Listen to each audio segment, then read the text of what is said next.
Philadelphia Imana iratsinda. Yesu ashimwe. Yesu wacu nahabwa icyubahiro. Dushimiye Imana yo mu ijuru, Imana ishobora byose. Tuyishimiye igitondo cyiza yaturemeye kugira ngo tunezerwe, kandi ni ukuri Imana ihabwa icyubahiro. Yatandukanije umucyo n'umwijima. Hari imirimo y'amaboko yayo iba yakoresheje igatandukanya umucyo n'umwijima. Ni ubuntu, ni imbaraga zayo, ni ubwenge bwayo bw'umwihariko. Nta bwundi muntu watandukanya umucyo n'umwijima. Rero turashimira Imana yo mu ijuru, kandi twongereye undi munsi kugira ngo tubwire abantu neza y'Imana. Turabashuhuje kandi mwese badukurikirana, inshuti zacu, abakunzi ba Pentecote, Philadelphia, inshuti z'umusaraba mwese, n'abakozi b'Imana dukorana uyu murimo aho muherereye hose. Kristo abaha umugisha, abadusengera, abadushyigikira mwese ntabwo tubibagirwa, ntabwo umuhate wanyu ari ubusa. Turi kumwe rero n'umushumba wacu niwe ugiye kutugezaho ijambo ry'Imana, Pastor Serugendo Dismas. Reka tumusengere. Mana nyiribihe, Mana nyirubutware, Mana ikomeye, Mana ishobora byose, Mana yo kwiringirwa, tugushimiye igitondo cyiza waduteguriye kugira ngo tubwire abantu ineza yawe. Reka rero aka kanya wongere uvugane n'imitima ya benshi. Dusengeye imitima y'abantu benshi badutegereje kumva ijambo ryawe. Wagirire neza, wongerera imbaraga. Twirukanye imbaraga zabarangaza, umwuka mubi, imbaraga zikorera mu kirere, zikorera ku butaka. Umuriro w'Imana uzitwike, uzikongore. Imbaraga z'abarozi n'abakonikoni, ibirwanya imitima y'abantu, tubikubitishije inkota y'Uwiteka. Reka iri jambo rikize benshi, kandi iri jambo ryagure benshi. Abari bananiwe, bari bacitse intege, bari batentebutse, buri muntu wese akubone. Urakoze ko ugiye kubikora mu izina rya Yesu, amen. Karibu mukozi w'Imana. Yego, turabashubuje bene data, igitondo cyiza, Imana ibaha umugisha. Tongeye gushima Imana kuko yatweretse iki gitondo cyiza. Tuhagaze imbere yayo cyangwa mbere yanyu, tugiye kubagezaho ubutumwa bwiza bw'umwami wa Yesu Kristo. Abadukurikira, tugiye gusoma igitabo cya Zaburi 118 tuhera ku murongo wa mbere. Nimushimire Uwiteka yuko ari mwiza, kuko imbabazi ze zihoraho iteka ryose. Abisirayeli bavuga bati, imbabazi ze zihoraho iteka ryose. Inzu ya Aroni bavuge iti, imbabazi ze zihoraho iteka ryose. Abubaha Uwiteka bavuge, imbabazi ze zihoraho iteka ryose. Ubwo nari mu mubabaro, nambaje Uwiteka aranyitaba. Anshira ahantu agari. Uwiteka ari mu ruhande rwanjye, sinzatinya.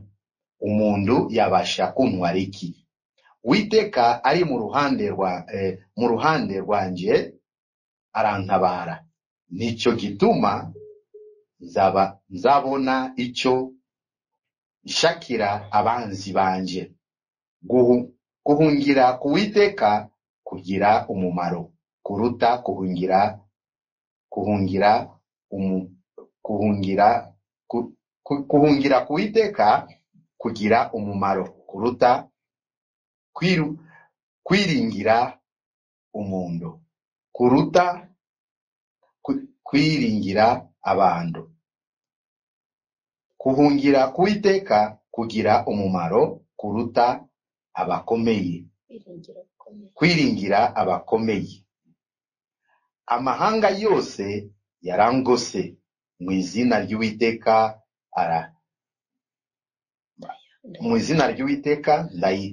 ndayirimbura.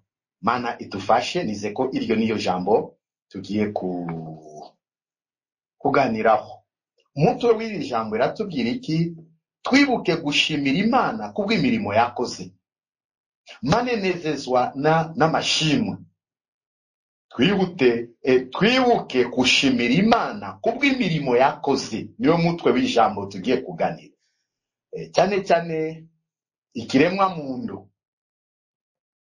Buri gihe cyose turi ku isi, si ngombwa twibagiwe gushima Imana.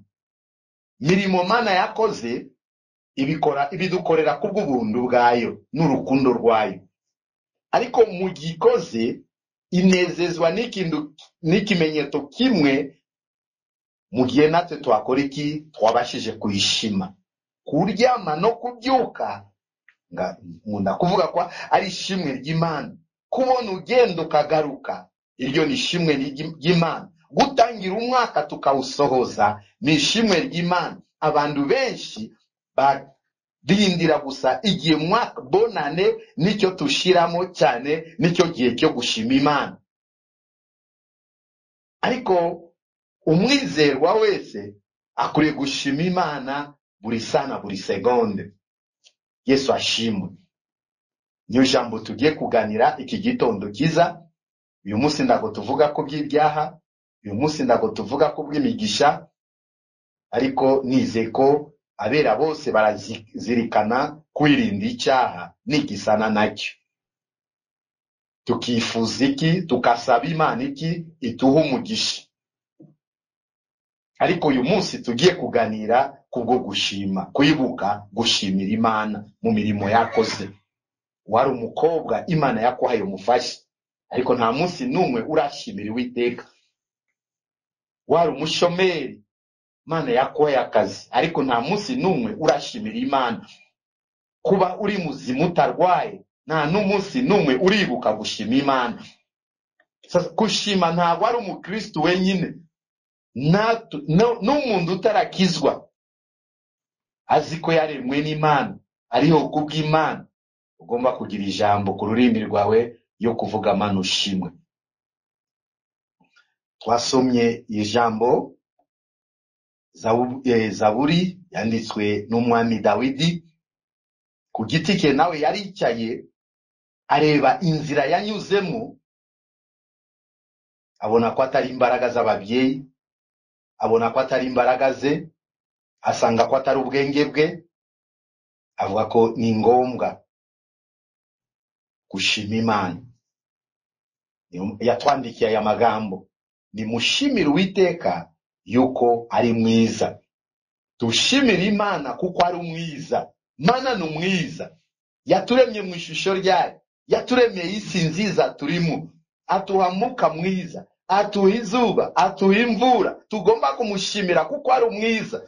Ntabwo yatuteguriye bibi, kuko imbabazi ze zihoraho iteka ryose. Akwiriye gushimwa. Imana kuko ari mwiza akwiriye gushimwa, kuko imbabazi ze zihoraho iteka ryose. Akwiriye no gushimwa. Ni bande bamushima? Kiremwa muntu cyose cyashima Imana. N'amafi ku nyanja ishima Imana. Inyoni zibyuka mu gitondo cya kare zigashimira Imana. Iriya mvugo tumva gikona kivuga kro kro kro kro, menye ko ari ishimwe yongiye. Inka inawe kasakuza mu gitondo, ibyo nabyo bibamo ishimwe ku butekerezo byanjye nuko mbonye. Ariko usanga twebwe abana b'abantu gushima Imana biratunanira. Twihutira kuyisaba gusa buri munsi, ariko gutekereza ku mitima yacu imirimo. Kuko ninde ukuriye gushimwa? Kuko Uwiteka ari mwiza, tukuriye gushima. Kuko imbabazi zihoraho iteka ryose. Ngwiriye gushimira Imana. Shimwe rinezeza Imana nimba rivuye ku mutima w'umukiranutsi. Shimwe rishaka kutuha ibyo tusaba. Yesu atufashe kandi atugirire neza. Abisirayeli bavuga bati imbabazi ze zihoraho iteka ryose. Imbabazi z'Imana zitabayeho no gupfa twapfa. Ariko Abisirayeli bo barebye bavuga ko nimba turiho nuko imbabazi z'Imana zihoraho iteka ryose. Twebwe abikigiye turashima gusa mu gihe duhaye, ariko mu gihe Imana idatuhaye ntago dushima. uyu nguyu Dawidi yongeye kuvuga avuga ko yo mu byago no mu makuba tuhore dushima. Bwana Yesu asifiwe. Tekereza neza, navuze ko uyu munsi ntabwo tubabwira amagambo yo kwihana ibyaha, ntabwo tubabwira amagambo y'umugisha, kandi amagambo yo kwihana usanga abantu batakishaka. Kandi niyo ijambo ubutumwa bwiza Yesu yatuzaniye. Yohana mubatiza niyo butumwa bwiza yabanjirije. Integuza ya Yesu Kristo, Yesu aza kuza nawe niyo ijambo yabanjirije kubwirizamwo butumwa bwiza, kwihana ibyaha, utunganya nzira z'Uwiteka.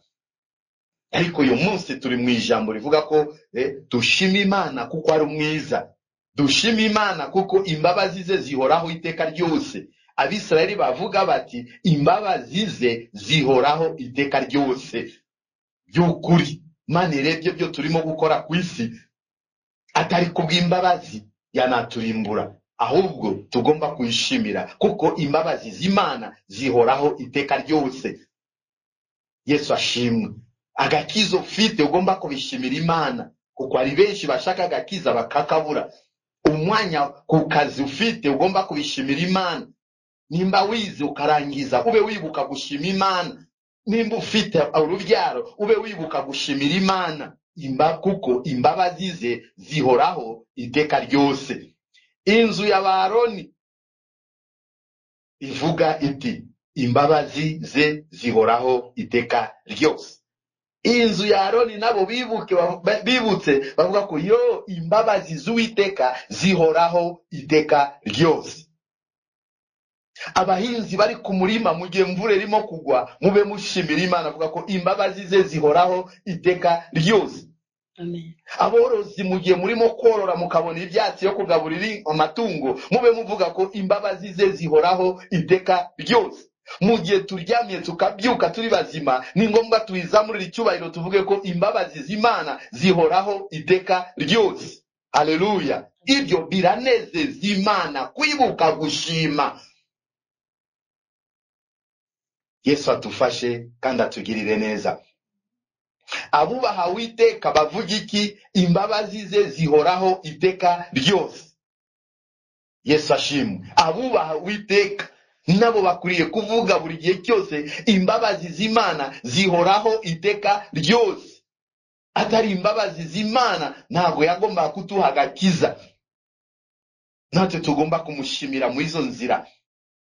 Ubwo nari mu mubabaro Dawidi atangira sa kutubwira impamvu tukwiriye gushima Imana. Ubitekerezeho nanjye mbitekerezeho. Turi mu tariki ya 31 tumaze amezi 5 kutangira uyu mwaka. Birashoboka ko watangiye umwaka urwaye, warwaje, watangiye umwaka ufite amarira, watangiye umwaka utafite akazi, watangiye umwaka mu bibazo byinshi, ariko Imana tugejeje mu tariki ya 31 kwezi kwa gatano. Natwe tugomba kwibuka ko twageze uyu munsi kubera ko imbabazi z'Uwiteka zihoraho iteka ryose. Tukwiriye kwizamurira icyubahiro aho uri hose, yaba mu nzu yawe yaba mu nzu y'Uwiteka. Ukwiriye kwizamurira icyubahiro. Winjiye mu marembo y'urusengero, injira ufite umunezero, ube uzamurira Imana icyubahiro uvuga ko yo imbabazi zawe zihoraho iteka ryose. Ubwo nari mu mubabaro nambaje Uwiteka. Mwumve Dawidi amagambo yatubwiye. Aho abantu tutagishaka gushima Imana, turayishaka mu gihe dufite ibibazo, turayishaka mu gihe dushonje, mwanya tugaburiye tukibagirwa, bamwe bakajugunya n'ibyo kurya muri pubele mu gihe abandi barayinzara. Ube wibuka ko mu gihe urya ukahaga ugasigaza, imbabazi z'Imana zihoraho iteka ryose ku buzima bwawe. Bwana Yesu asifiwe. Ubwo nari mu mubabaro nambaje Uwiteka. Uwiteka aranyitaba anshira ahantu hagari. Ubwo nari mu mubabaro, twibuke ari igihe twahuye n'imibabaro. Dawidi hano aravuga ko nambaje Uwiteka, Uwiteka aranyitaba anshira ahantu hagari. Ninde ukwiye gushimwaho? Ni wowe ukwiye kwikubita igituza? Oya, Uwiteka niwe ukwiye ushimwa. twibuke gushima Imana. Navuze gushima mu kuri no mu muka biranyeganyeza ndebe y'ubwami. Ndugashime ushaka kunezeza abantu, ndugashimira Imana bintu by'ibinyoma, ariko ube ushima mirimo yakoze. Ubwire bene soko Imana imbabazi ze zihoraho iteka ryose. Kigiye nari mu mubabaro, kigiye nari nshonje, kigiye nari ndwaye, kigiye nari umushomeri, narambaje Uwiteka ngirira neza. Akuriye gukora iki? Gushimwa. Bandu benshi bamaze kwibagirwa gushimira Imana. Uyu munsi Imana irashaka ko twongere tena tubibutse. Mwibuke gushima Imana kubw'imirimo yakoze, hari n'ibindi izakora. Mwanya ushimye mu kuri no mu mwuka, shimwe rinyeganyeza ndebe y'ubwami. Ishimwe ushaka gushima mu magambo, ushaka gushima mu bikorwa, ushaka gushima mu indirimbo. Ibyo byose biragarurira Imana icyubahiro. Kubwiki imbabazi zayo zihora iteka ryose. Ndukahore urakara gusa, ndukaho ube umuntu wo guhora uyisaba umbe, ariko tube twibuka no gushima Imana. Uwiteka ari mu ruhande rwanjye, sinzatinya. Nuko ari bigeragezo, nuko ari bikomeye, Uwiteka ari mu ruhande rwacu abizerwa, ntago tukwiriye gutinya, kuko imbabazi z'Imana zihoraho iteka ryose. Uyu munsi warari inzara, ejo wakena, ejo wabura akazi, ube ushaka gusa Imana kuba mu ruhande rwawe. Imana iri mu ruhande rwacu, imbabazi zayo zihoraho iteka ryose. Bwana Yesu asifiwe. Kushima ni ijambo nziza. Nkunda kumva abantu bavuga ishimwe nimba ryamaze amapera ya padiri. Abana bavuye ku ishuri baca mu kigo cy'abapadiri bajya kusabamo amapera. Ariko padiri kuko akunda kugira mutima mwiza wo gufasha n'urukundo, kabwira mugende musoroma amapera nta kibazo. Mu gihe basoromye amapera bagarutse baza kubwire padiri urakoze. Ati ntabwo ari njyewe, mwongere musubire mufate indi. Barasoroma tena bakagaruka bamubwira ko urakoze padiri. Padiri nawe akanezezwa kumva ko bashima, akongera tena mwongere mugende mufate indi. Kumve iki? Kwishima ni kimenyetso kiza mu buzima bwawe. Ndukibagirwe gushima Imana, ndukibagirwe gushima wakugiriye neza, ndukibagirwe gushimira ababyeyi bawe. Ababyeyi bacu bakoze mirimo ikomeye. Mama yasamye inda amezi 9, ababaye, arakubyara, uravuka uri muzima, arakurera. Ari abantu barimo kubabaza ababyeyi muri minsi, batuka ababyeyi, basuzugura ababyeyi. Oya, mubyeyi wawe ukwiriye kumushimira, kuko nawe yagize uruhare kuba uturiho. No kubwabo ube wibuka kumushimira. Ukagurira papa wa ishati nziza, ukagurira mama wa igitenge cyiza, ugako mvuye Kigali mama, naje Ruhanga kugushima kubw'imirimo myiza wakoze. Mu kanwa k'umubyeyi arimo umugisha. Nuko Imana inezezwa nishimwe, na nuko mubyeyi wabasha kunezezwa nishimwe. Nuko Imana inezezwa nishimwe, na nuko wakureze yasha kunezezwa nishimwe. Arundi umuntu tukuriye gushimira. Abo tukuriye gushimira ni benshi, reka mvuge abonzi. Undi muntu ukuriye gushimira, mwarimu wakwigishije kuva gardien urangiza gardien. Mwarimu wakwigishije kuri primaire, uyu munsi umaze kuba simbizi nimba docteur cyangwa se licencié, ariko nta munsi numwe uribuka kujya gushimira uriya mwarimu wakwigishije kwandika. Ariko ubikoze wabonamo kimenyetso cyiza. Haleluya. Yesu atufashe kandi atugirire neza. Bera b'Imana tukuriye gushimira Imana, tukuriye kwibuka gushimira abatugiriye neza. Ibyo byisha kutuhesha wundi umugisha. Mubyeyi w'umuntu tumugereranya n'Imana ye. Hari abantu benshi ba Kristo bababaje ababyeyi babo. Hari abantu benshi babona ko umubyeyi wamaze gusaza atashaka kumwereka ku bantu. Iyo suyo muco kwiriye gushimira kuko uriho kubwe. Mane dufashe kandi tugirire neza. Uwiteka ari mu ruhande rwanjye sinzatinya. Abantu benshi buzuye ubwoba muri iyi minsi. Oya, tukwiriye kwizera Imana kuko imbabazi zayo zihoraho iteka ryose. Umuntu yabasha kuntwara iki? Mu gihe Imana iri ku ruhande rwacu, umuntu yadutwara iki? Nabo bantu bagambirira abandi bibi, n'abantu bifuriza abandi bibi, ibyo nabyo umenye ko icyo umuntu abiba na nicyo azasarura ku buzima bwe. Mu gihe wifurije mugenzi wawe nabi, myaka 10 yarenga, 20 yarenga, ariko musaruro wabyo urahari. Icyo ubiba uzagisarura.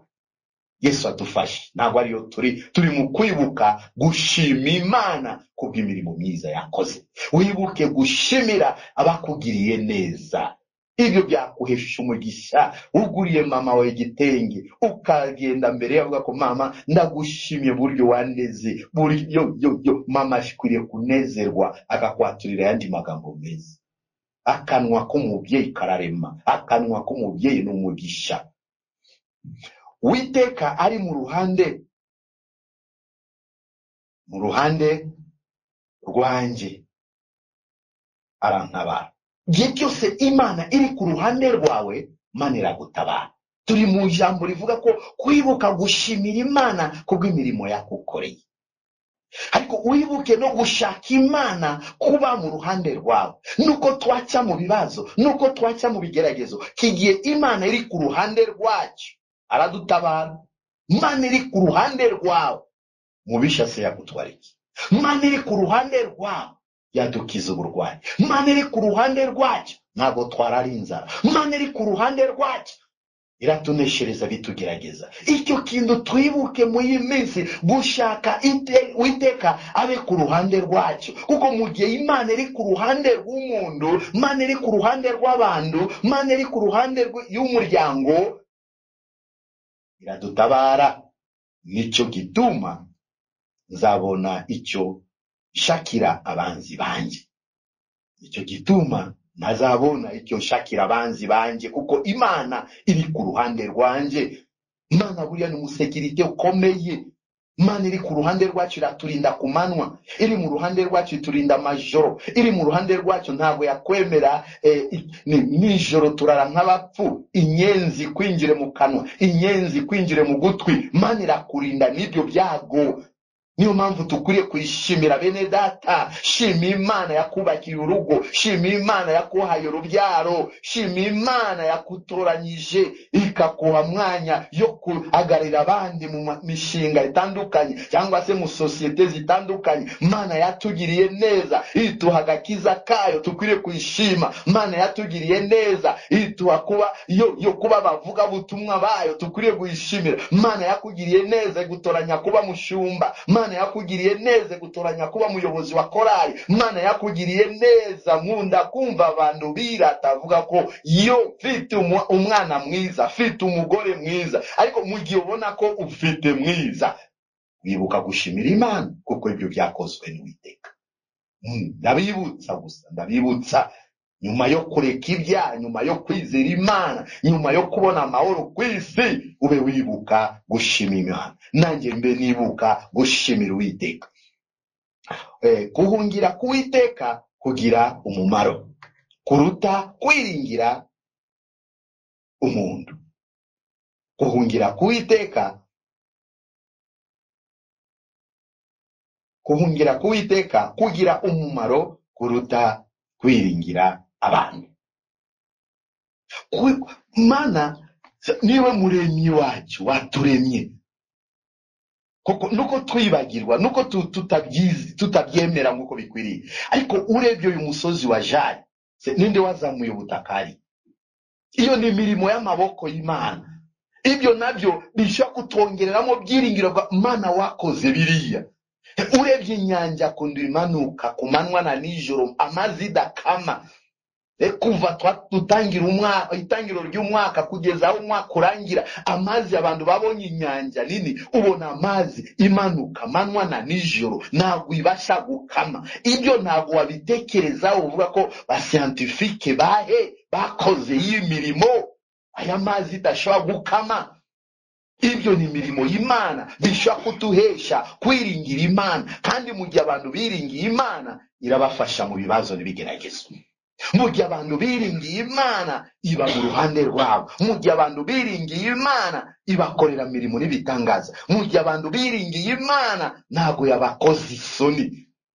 Yesu ashimwe. Iyi minsi usanga byiringiro byacu biri mu bindi, ariko ukuriye kwiringirwa, ukuriye kwizerwa ni Imana, kuko yakoze imirimo ikomeye.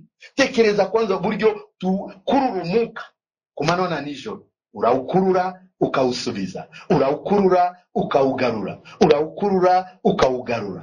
Ibyo nibyo bitubesha, bituma ko tubeho. Ariko abayemo kufungwa umwuka kwagarara miniti 10, ubuzima bw'umuntu burarangiye.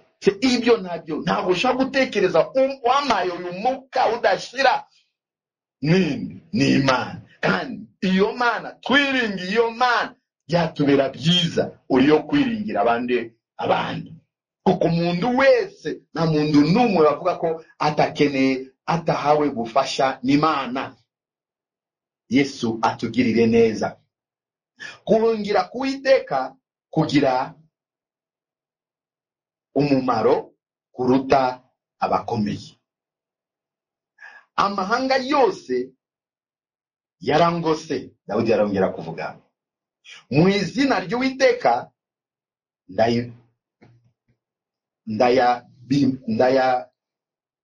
ndayabimbura. Amahanga yose yarangose, mu izina ry'Uwiteka ndayarimbura. Yesu atufashe.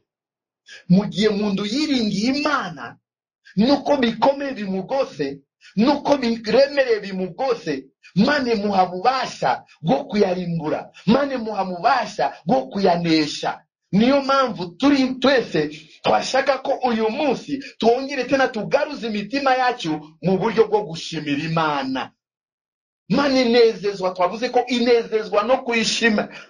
Imana iri mu ruhande rwacu, twanesha bitugerageza. Abasenga bakorera Imana, nimukacika intege, mukomeze mushake gusa Imana kuba mu ruhande rwacu. Imana ibaye mu ruhande rwacu ntago twatinya. Imana iri mu ruhande rwacu ntago izatugirira neza. Imana iri mu ruhande rwacu ntago izatureka tukorwe n'isoni. Imana iri mu ruhande rwacu ntago yatukoza isoni. Mureke tuve mu bidakwiriye, twibuke imirimo myiza y'Imana yakoze, twizere Imana, twiringire Imana kuruta kwiringira ibintu, kuruta kwiringira ibyo dufite, kuruta kwiringira abantu.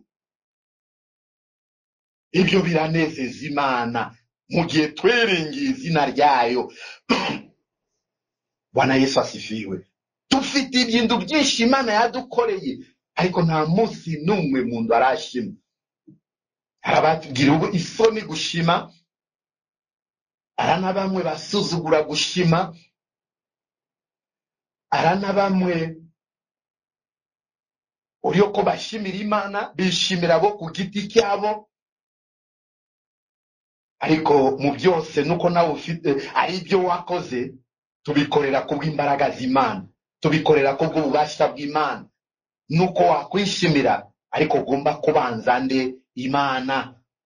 Mu byago n'amakuba mukiranutsi ashima Imana. Ntago twayishima gusa kuko yatuhaye, ntago twashima Imana gusa kuko yatugiriye neza.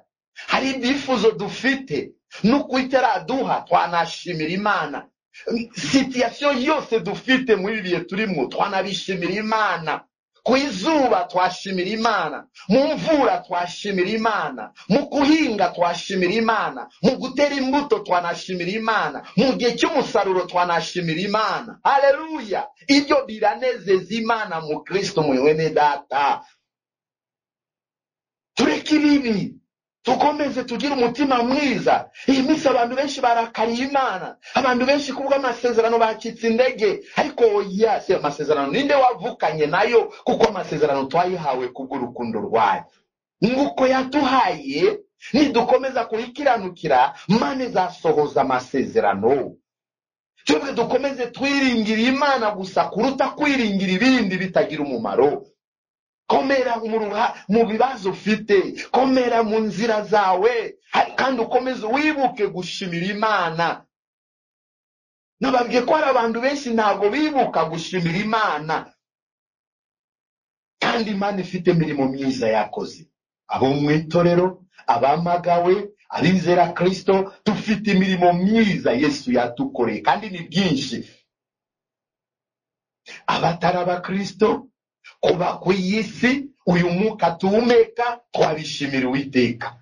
Imvura Imana ituha, twabishimira Imana, kuko si imbaraga zacu twebwe abantu, ni imirimo y'Imana. Ubona imvura iraza ikagwa, buriya tutekereza kwanza iyi mvura ituruka he? Ninde mu scientifique wakoze imvura? Ni ubwayo bwenge abantu bakoze ibasha kutuha imvura. Tubona ko ari amaboko y'Uwiteka. Ibyo nabyo twabishimira Imana. Yesu atufashe kandi atugirire neza.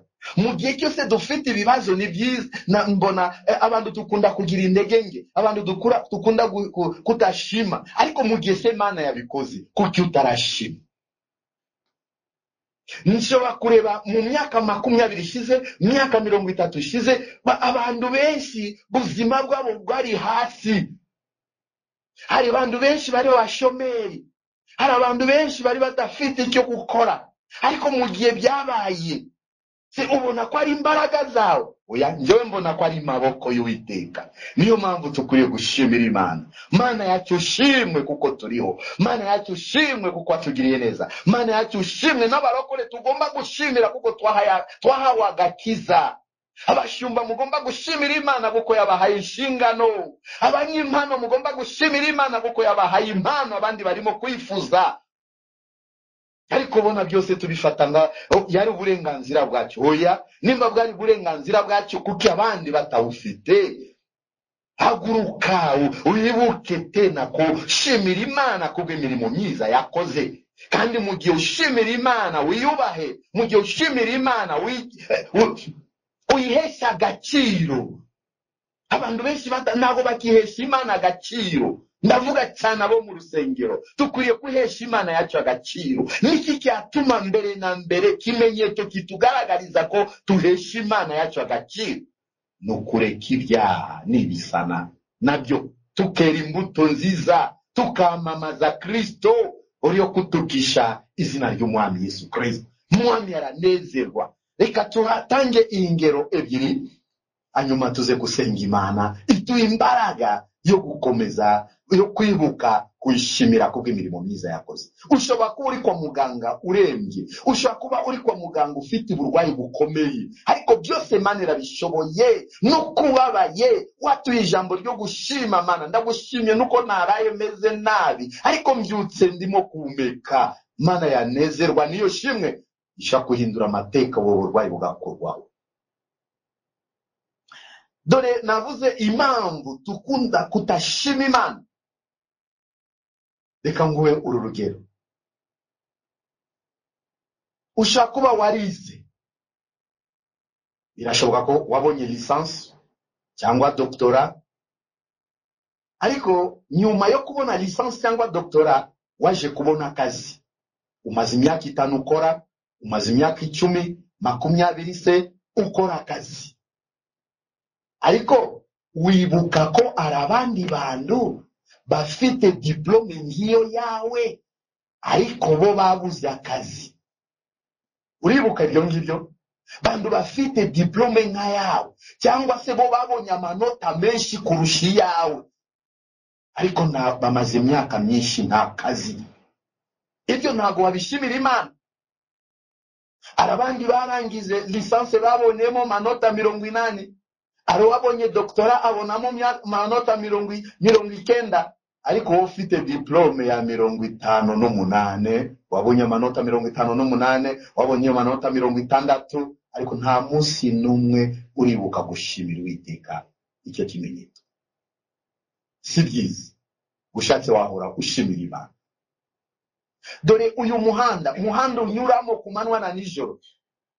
Arabantu tufata urugero, abantu bava Ruyenzi bakaza gukora hano mu mujyi wa Kigali mu gitondo, nimugoroba tena bagasubirayo. bagatangira kuva ku kwezi kwa mbere kugeza mu kwezi kwa kabiri. Se ureba ntabwo ureba impanuka iba kuri iyo mihanda ubashe gushimira Imana kuko uracyariho. Hari abandi bakoze impanuka kuri iyo muhanda batakaza ubuzima bwabo, ariko wowe uracyariho, uragenda ukagaruka. Ibyo ntabwo wakwibukira gushimira Imana. Ushimiye Imana kw'ibyo, Imana nawe yanezerwa. Mwene data, uri mu kazi umaze imyaka 20 ukora, ariko abantu bawe bahagaritse, bagenzi bawe bahagaritse mu kazi, ibyo ntabwo wabishimira Imana. Uracuruza, ubucuruzi bwawe bwavuye hasi, wo ugeze ku rundi rwego. Yemwe bene data, ntabwo wabishimira Uwiteka. Ariko ubona mu materaniro bavuze ko ninde ufite ishimwe, tukabura ishimwe mu materaniro.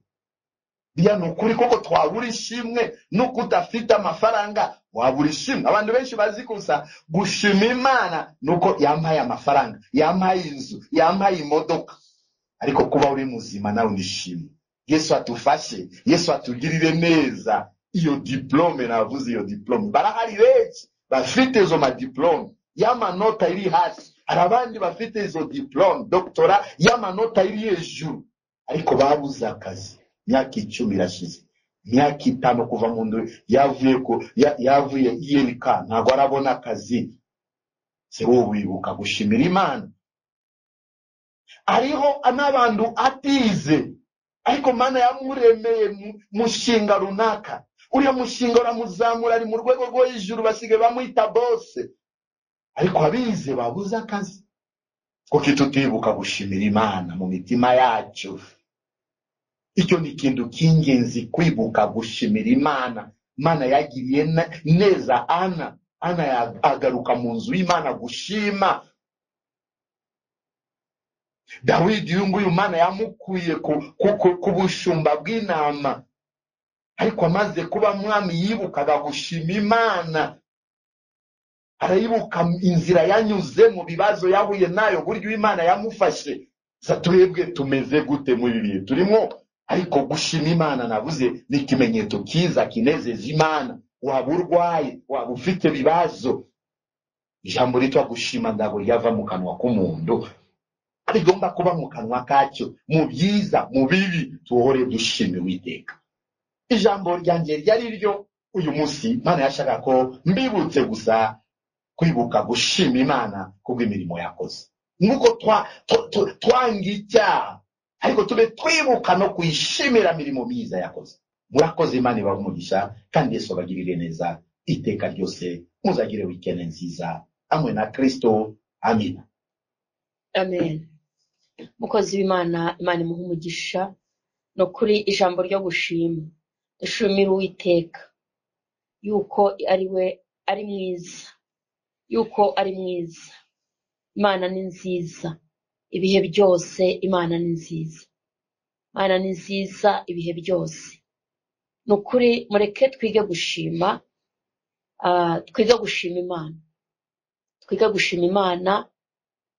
Kandi yatubwiye n'urugero ngo rw'abana basabaga padiri yabaha, bakavuga ngo urakoze padiri, agakomeza abaha.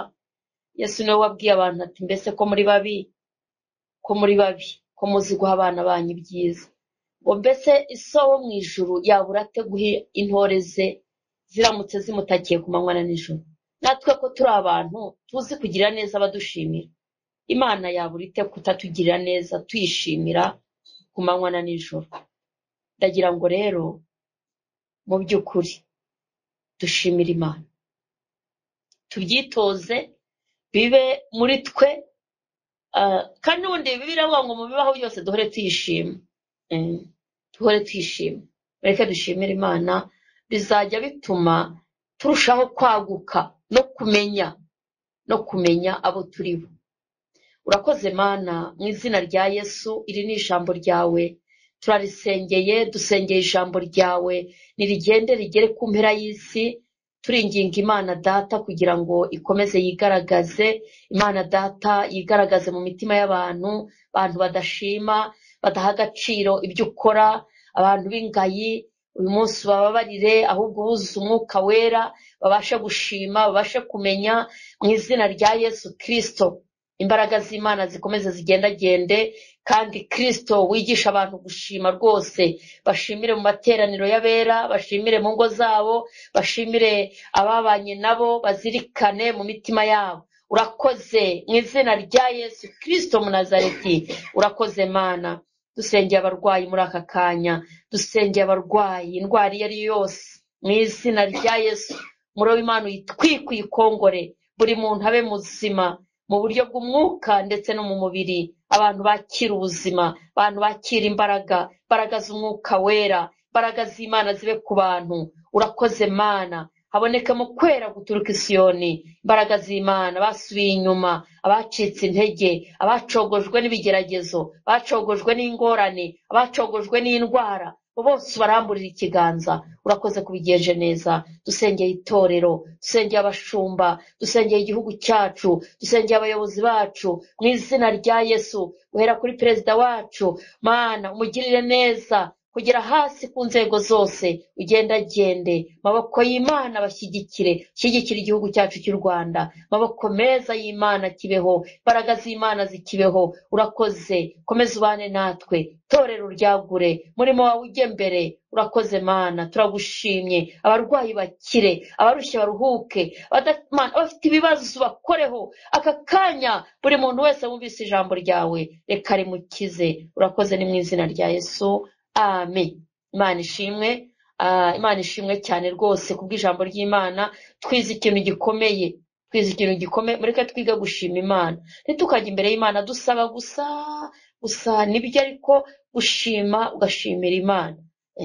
Umuntu umwe yaravuze ngo nutabonera Imana mu gihe urimo, ujye uyirebera mu gihe utambutse. Igihe utambutse, igihe wavuyemo, ujye ukireberamo Imana, ntabwo uzabura ishimwe. Ushobora kutabibona muri uyu mwaka urimo, ariko ukibuka umwaka washize washima, hari amashimwe wagira. Reka tubahe telefone zacu kugira ngo tubafashe gusenga, tubafashe kubagira inama. Se koko umuntu yashima byakunda? Se umuntu yabana ate n'Imana kugira ngo imunezererwe? Imana yakunezerewe, yakwishimiye. Ubwo rero reka tubahe telefone dukoresha kugira ngo muze kuduhamagara mu buryo burambuye.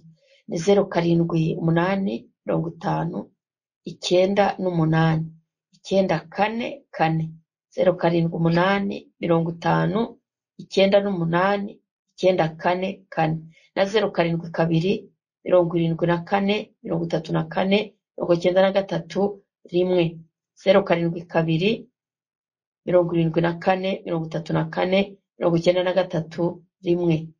Hanyuma mushumba nawe nabahe telefone tuze kubafasha.